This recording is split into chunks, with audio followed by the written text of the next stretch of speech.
Hi, welcome back to session 6, expeditions. These oceanic expeditions are more than scientific missions. They are mobile laboratories, platforms for innovation, and gateways to ocean literacy. This session explores the diversity of ocean-going expeditions, from academic cruises led by research institutions to pioneering initiatives which combine scientific inquiry, technological experimentation, and public engagement.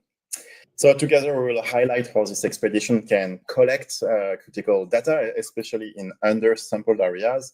We'll talk about how it serves as test beds for novel tools like new sensors or remote autonomous systems. We'll see how it involves students, also and early career researchers, providing some kind of really unique opportunities for training and field experience. And at some point, we'll also talk about reaching people and acting as storytelling platforms to share the state of the ocean with a wider audience. Okay. So together, to join us here, we have a fleet of speakers talking like with Boris Marcaillou from Université Côte d'Azur, the lab GeoAzur. Boris is a researcher going on board quite often. And then we will go with Leah, a MARES alumni currently working at the University of Hamburg. Matthias Crisostomo, also a MARES alumni, currently academic coordinator at the University of San Sebastian in Chile. And finally, we will go with Eva Salome, also a MARES alumni, who works at Tara Foundation as a community manager. So, Boris, let's start with you, if you're ready. Can you introduce a little bit so who you are, your work, but also more generally, I think it would be nice if you introduce the French fleet of vessels going in all the oceans of the world. Okay, thank you, Christophe, and hello, everybody. So yes, I'm Boris Marcaillou. I'm professor at University in Nice, University Côte d'Azur. And for my research, actually, I'm a marine geologist and geophysicist. And as you said, Christophe, I embark usually once per year for 1 month or 2 months long cruises. And I want to take the opportunity here to introduce a little bit this fleet, because we are in France incredibly fortunate, and we do not say it enough, to have a complete oceanographic national fleet. And this fleet consists of vessels of various sizes, various specificities, and that enable us to carry out oceanic campaigns, oceanographic campaign in a multitude of research topics. And like this, every year, more than 10 campaigns of different duration actually embark marine biologists, for instance, geologists, geophysicists, oceanographer, but also physicists, chemists, and also biochemists, geochemists, etc. And often these scientists embark all together to carry multidisciplinary data sample acquisition analysis on different scientific topics. So if I can share my screen, I will just show you some pictures of this boat. I think I just have to partager l'écran. Is it right? So if I'm right, you can see on the screen right now, some of the boats are actually very large, large enough to welcome more than 80 scientists in addition to the marine fleet. And you can see here on your screen, I hope, that one of these big boats called the Pourquoi Pas. It's one of the biggest one. You can see also here a smaller one, but very multidisciplinary, called La Talente, and where actually usually 30 people can embark. But actually, what? Boris, sorry to cut you, but you can continue. Just it seems that the share screen is not working. I can share, if you want, a short video of the Marion Dufresne at the same time, if you want. Okay, well, just wait for a minute. I will try to fix it. I just need a minute. It says to me that I should choose votre navigateur a bloqué votre écran. Let me try again if I can.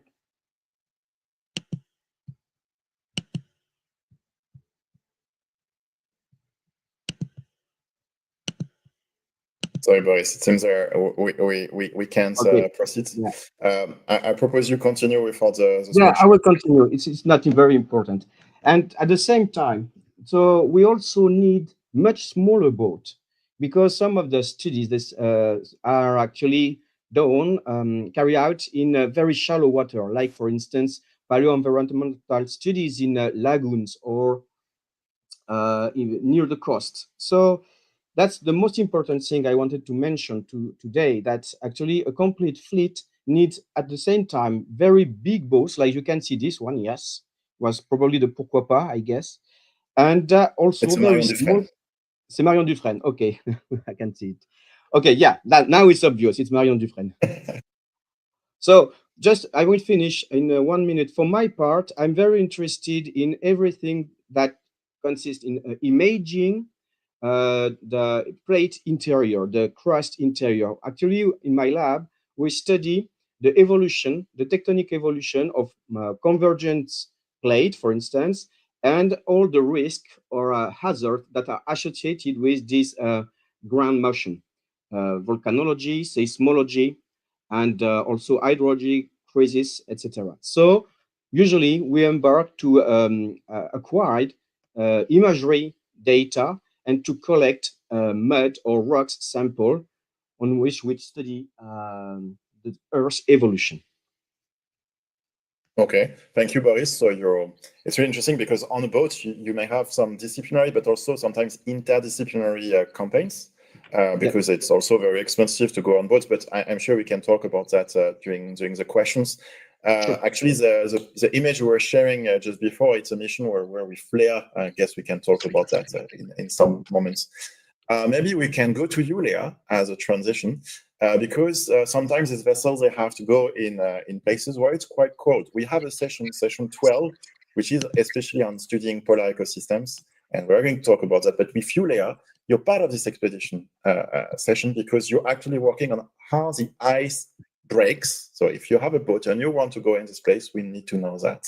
Leah, I propose that we have a look first to a little video of you. The thing is that, the technology sometimes is a little bit tricky, but then you can come back and go more in detail. Hello, I'm Lea Nupnau and I'm doing research on mechanical properties of sea ice at Hamburg University in Germany. My project is called SMILA and it is together with the Hamburg Ship Model Basin and the Technical University of Hamburg. We do testing of mechanical properties of sea ice because it helps us to determine how we need to build our ships in order that they can navigate securely harsh environment like the Arctic. But what is new is that now we're trying to represent warmer sea ice as a consequence of climate change, obviously, in our lab.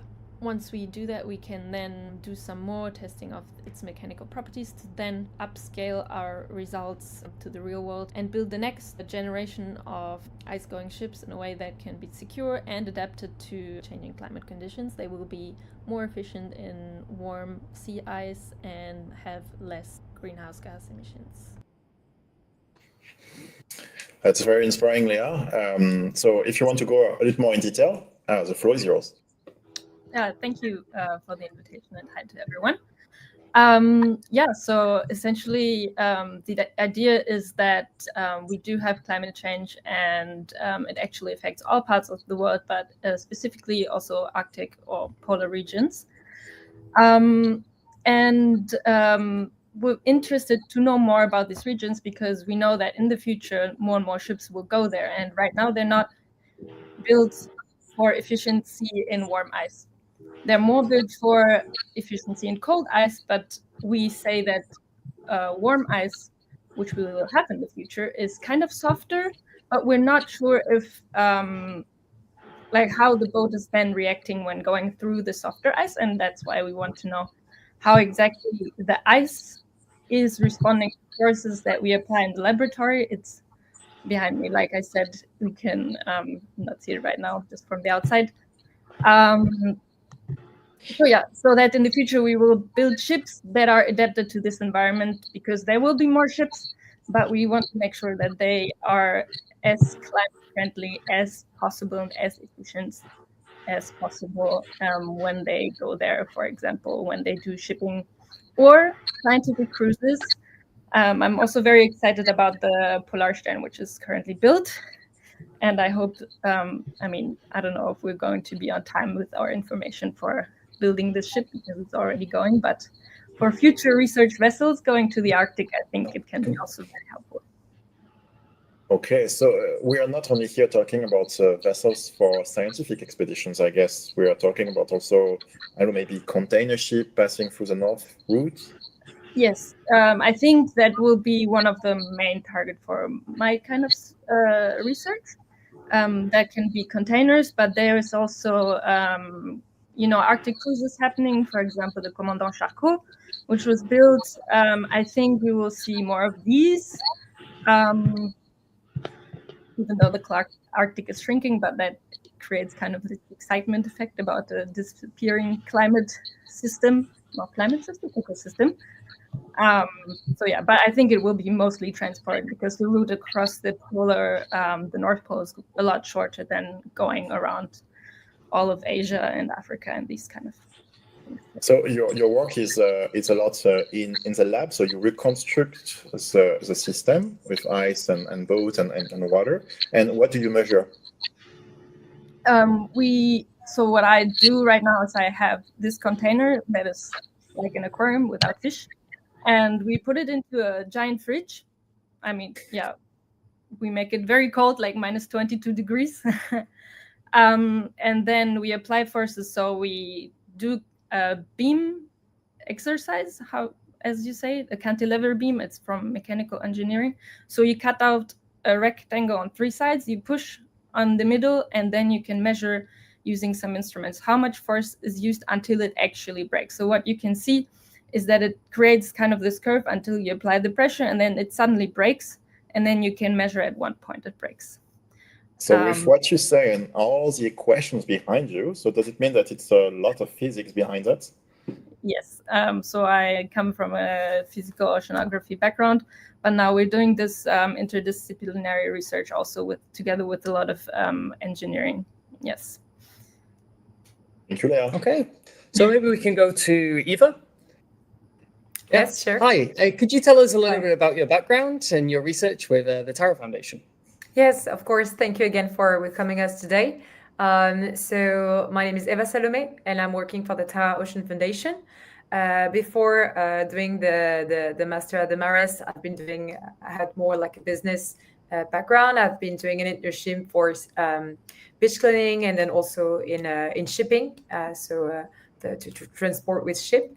And then I've done the master at MARES, and that gave me the possibility to do civic services at Plastic Odyssey, which was my first expedition, focused on the plastic pollution and how to reduce it. And then I had the opportunity more than a year ago to join the Tara Ocean Foundation as the communication officer. So what am I doing there as a communication officer is to communicate about the scientific expedition, because we have now a fleet. If you can pass through the slides, you will see we have the Tara schooner, of course, but we also have now the Tara Polar Station, which is made for the Arctic. So I find it quite interesting about your presentation. I think Eva, you should be able to pass. Oh, okay. How am I doing that? If you pass over your mouse on the slides. Oh, okay. If I change it like this, maybe. Okay. Yeah. Okay, sorry. So as a communication officer, I'm doing communication on the expedition. Also working on the press relation, on the podcast, on influence, on communication on European projects. But what is actually the Tara Ocean Foundation? So it has been created more than 20 years ago, and it's France's first publicly recognized foundation dedicated to the ocean. So we are an NGO. And we have first the schooner Tara, as you can see on the picture, which has done more than 13 expeditions around the world. And our mission is simple: is to explore, so to gather all the science and then to share it with the great audience, so to raise awareness through education with the ministry, through a professor to children, and also to advocacy. So we're currently working on the BBNG treaty, on the plastic treaty, and also how to create more efficient MPAs based on the science we're doing on board the schooner. So that gave us a lot of things to do. So as I mentioned before, we have the Tara schooner, and just recently, a few weeks ago, actually, we had the christening of the Tara Polar Station, as you can see on the left. on the right, sorry. And it was completely built for the Arctic. Tara already been in the Arctic in 2003, and it was stuck in the ice. Actually, the shape of those two scientific ships are made for the Arctic, so that they can be just leveled up and stuck in the ice to do the Arctic drift. So it's another way to study marine biodiversity. And our objective, of course, is to understand the impact of climate change and pollution and how we can share it with the great audience. So the core thing of our science as a scientific expedition is to study microorganisms, plankton, phytoplankton, zooplankton, virus, bacteria. And so we are working with more than 100 scientific laboratories around the world. So we are hiring Marines, and then the laboratories are sending scientific technicians on board to study microorganisms. So it's an incredible invisible world that we're discovering each time, and it's fascinating. For the past 20 years, we've done more than 13 expeditions, and I quite love this map because it's showing how there is actually only one ocean connected. So just to show you the different link of the 13 expedition, we've already been in the Pacific, around the Arctic, around the Antarctic, on the European coastline. That was the big last expedition. And now, of course, you heard about the news. We're heading to the Oceanic for Nice. So we actually going through the European coastline again and going straight to Nice for the conference. And now you're going to be here in Nice? Yes, of course. But when? Sorry? When are you? From the 8th, we will join with the Armada on the 8th in Nice Harbor, and we'll stay there until the 16th of June. So Armada, stay calm. It's just that you have a fleet of vessels coming from Monaco to Nice as a big opening of UNOC. Yes, and some of us will be starting to join before for the scientific conference ahead of the general audience. So a lot of topics on the table, and I think it's a great opportunity. The connection with Leah is interesting. That Leah learns how ice breaks when she passes by, and Tara is made not to break the ice but to embrace the ice. Exactly. It's really rounded shape. We say like olive, and it's just the ice level up the schooner. That what we did with the Arctic drift. But then the problem was that the schooner iced when it was a bit on the side. So they did more than 500 days like this. So this one, the Tara Polar Station, is really made for the Arctic, really like a full laboratory vessel. So it's going to be an amazing. It should stay until fall. Yeah. So coming to UNOC, many scientists will want to know, particularly from you as communications manager, how we better communicate science, especially on these expeditions. So have you got any tips, any best practices for how we can better communicate science? I think the first tips I can give is to make sure we explain quite in a simple way what we do first, because we are part of it's like a blue bubble that we're in, and we already know what's an MPA, how is it working, what about the BBNG, and I think everyone has kind of a link to the ocean. So if you give information, it's important. You have your rational aspect, but you also need to cross it with emotional aspect. Otherwise, you won't have an impact, because information are not useless, but are not enough anymore. So I think it's important to reconnect people to the ocean and to see how they're linked. They could be living seafront, they could be also living in the city or in the mountains, but at some point they are linked to the ocean. And I think it's important to nourish it and to have a focus on that before going elsewhere and give more details. I totally agree, especially the blue bubble. We live in the blue bubble for sure. So how about we go to Matthias now? Maybe you can tell us a little bit about your background. Hey, first of all, thanks a lot for the invitation.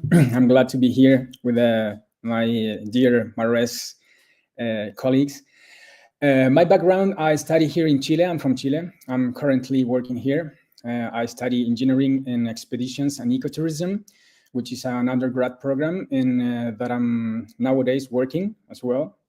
I was just listening about Tara, and I remember that when I was on Nice, 2021, I think, we connect Tara with our degree here in Chile through Aldin, I remember. So they did a collaboration work on that time, I guess, and it was really, really nice with some super nice and cool photos of Patagonia as well. Few years ago, in 2021, I'm not starting, but I came back to the expeditions, and I was working on Magellan Strait. We were doing some really nice expeditions on seabed remediation after aquaculture works. So we were there it was a short expeditions, which was about 20 days on the boat. And we did in a year, probably 6 expeditions on that place. It was really nice. Besides that, I came back to the university on 2022, and I started to do the expeditions here in the degree. We have, in our degree, we have 4 branches, which is natural areas, mountain, aquatic activities, and also we have hotel management.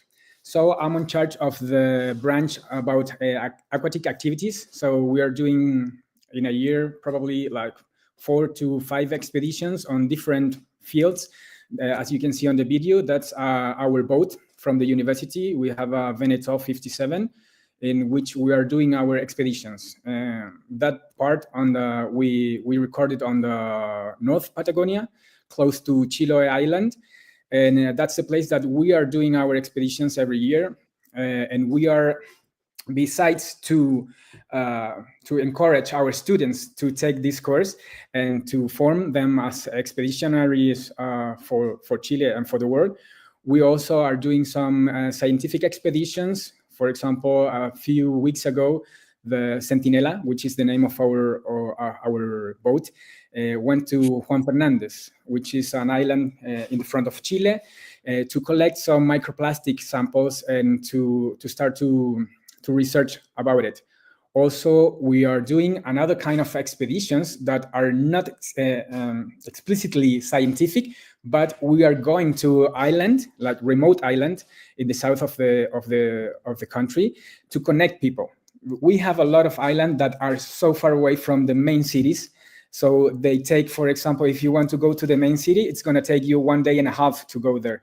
So a lot of people cannot go to the city to do some, for example, paperwork and go to the doctor and to the dentistry. So we are going with our boat to those islands with lawyers from our university, with dentistry, with vets. So we are doing some operations in the island with the local people and local communities as well. So we are not just working on scientific expeditions and forming students in the expeditions, but we are doing this other kind of expeditions like social expeditions as well. So we are, and also we are working with some international NGOs. So I'm gonna take it's amazing, the platform to invite you as well if you want to work with us on Patagonia and to do some really nice scientific expeditions. You're more than welcome to reach me out, and we can work on it, work on something really nice. And the idea is to improve, the scientific work, the reach of the expeditions, and also the results that we're looking for. Wow, amazing. I'm looking for a job, so maybe, yeah. I have a follow-up question on something that you touched upon, especially the kind of social side of it is really interesting. A lot of people think going on these expeditions is it's all the time, very nice, and the conditions are very good. But can you tell us some of your experience on what it's like on the expedition? Well, for us in Chile, it's completely the opposite. I mean, normally you don't have a really good weather because we work in Patagonia. So there's Neruda. Pablo Neruda is one of our poets in the country, and he was a Nobel Prize. And he told us in years ago that in Patagonia you have 2 stations, the rainy one and the one from the train. So it's always raining, it's always rough, a lot of wind, it's too windy. So normally we are in an expedition of 2 weeks, for example. You have 3 days, really nice sunny days without wind, but the other days are really rough. In some places like Magallanes, you can have 120 kilometers of wind. So it's really rough, really hard. That's an adventure. Yeah, it's quite an adventure. So we are doing rough expeditions, but for our students, it's really good because if you are formed here, probably the rest of the other expeditions around the world are going to be not something new for you, probably.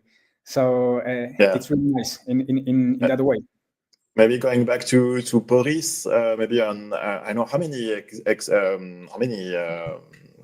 expeditions have you done, and how it's going most of the time? Tropical, Arctic, Antarctica, and then we can go to Leah for your own experience. Okay, it depends. If we count everything, I've been on almost 30 different expeditions, but there is something I forgot. So a big part of my job is also teaching, and I lead every year 2 to 3 days long teaching cruise, actually, which is very important for me. So if I count in these expeditions, almost 30. Scientists, let's say 20. And yeah, so, for the direction, I mean, I worked mostly in the Andean margin. I mean, Ecuador, Colombia, and Peru, and in the Caribbean. For the teaching, it's just in front of Nice because we have everything at home. And because with Leah, we've been a couple of years ago on board the Marion Dufresne. It's kind of a famous ship in France because it's kind of the flagship. We like to welcome visitors from everywhere in the world. We like to eat foie gras and fantastic food. So yeah, it was also a particular time when we were there. So I know if you want to come to reflect on your experience. Well, I mean, it was completely amazing. So I think we didn't have bad weather as Matthias was describing. Yeah. No, it was in the Mozambique channel, so between Madagascar and South Africa and Mozambique. Yeah, so to the Indian Ocean, we were looking for how marine life and physical phenomena are working together. So it was a joint expedition from biology and physics, which is like something that I love for myself. So we learned a lot of things as we were there with the Université Flottante. So we were really encouraged to participate in different activities across all working groups on the ship, which was quite amazing. So we could work with the physics department and throw some XCTDs that measure salinity, temperature, and pressure in different depth of the water. We could filter some chlorophyll with the biology department. We could also watch wildlife, a lot of birds from the ships. We were looking for mammals. We didn't find so many. More plastics than mammals, yes. Yeah, so we looked at phytoplankton. What else? Help me out, Christophe. Yeah, no, you're right. It's hard because it has been, I think, one of the most interdisciplinary campaign has been recently for a reason as well. So the mission has been named Resilience because it was during COVID, and because of COVID, 2 missions had to be cancelled on 2 different disciplines, and so there was a slot available, and they put the 2 missions together. And the mission was having a really, really appropriate name because we had something like 50 COVID cases on board. It was quite an adventure as well, but the food, and I have to say, the wine is quite good on Marion Dufresne. Oh, yeah, sorry. And maybe Eva as well. What are some of the kind of your experiences on board these expeditions? To be quite fast, I had the opportunity to embark when the schooner was in Athens for the last Terra Europa trek. It's the last expedition around the coastline.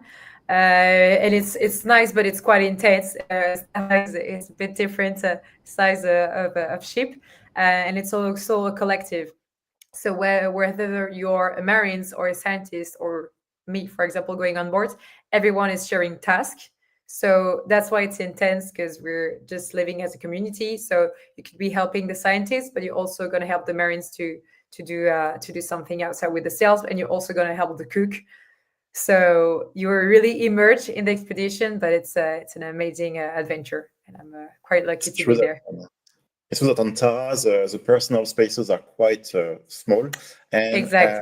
they made the choice of really having a large common space around, so Mhm. everything revolves around that, and it's very nice Exactly. to share this experience. Exactly. And also, we also doing artist residency. So Yeah. there is actually a quite interesting mix of scientists, marines, and artists. And it's really a fun thing to, on a personal point of view, it's really a fun experience.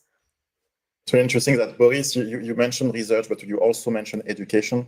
Matthias, you're right, maybe more on education, but also with research, but also with people, connecting people socially in different places.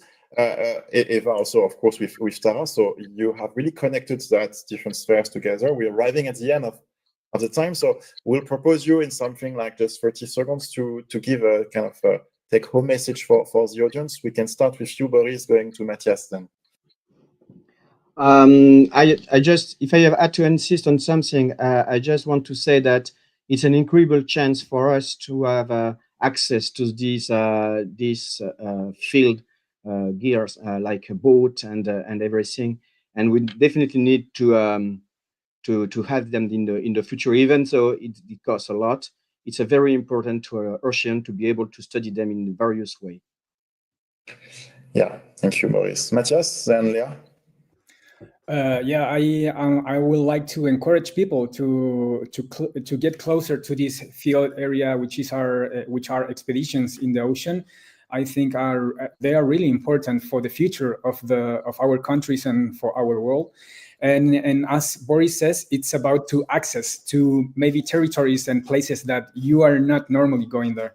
As you can see there, that's one of our videos in Magigans in one of our expeditions. Super cold. It's snowing in the ocean, so you can see, and that's all about. I think it's about to get closer to this reality, because if you want to know more about the ocean, you need to know it. So as one person says, you cannot love what you don't know. So I really encourage people to get closer to the ocean area, and expedition fields which are amazing, and every day are more important for our development. Thank you, Matthias. We've got actually a session at 6 p.m., session 9 on education and outreach, where we've got some experts, former students from MARES, trying to connect people thanks to that in the Caribbean. Eva, Salome, and we can conclude with you. You wanted Leah or me before? Sorry, okay. Go ahead, Eva. Sure. What I will suggest is that we're all doing a scientific expedition, and that's the most important thing. It's the science at the core of it, and what you do with it later on. As a scientist, you can't take position, but as an NGO, we can actually interpret that. And I think it's important to give it also a political aspect to the science, because that's also how we're going to protect the ocean, is to take good decision, and could be individual but also political decisions. So to let the science at the center of the core decision, that will be my best takeaway. So Leah, sorry, go ahead. Don't worry. No, I was going to come back to something else that Eva said before, that you have to connect, the information with the emotion. So I think that these scientific research trips on vessels, they give the science sometimes this little bit more emotional aspect for the people who participate, but also people who hear about it. So it keeps this kind of dream going as well, even though, we have a very serious interest of doing these scientific expeditions. To me, it's really something that also helps the research going in general. Someone has to fund these researches. They're very expensive. Yeah. So it's really also a good means of communication to everyone. Yeah, well, thank you very much. I want to thank every one of you for joining us today. It's been really interesting. So we really appreciate your time. Thank you. Next is session 7, and we going over to the Caribbean. We'll be talking about Caribbean reefs, corals, everything colorful under the sea. So please join us in 30 minutes. Yes, and finally, we're leaving Europe and we're going west to continue to start really our round of the world. Thank you for all of you, and I hope you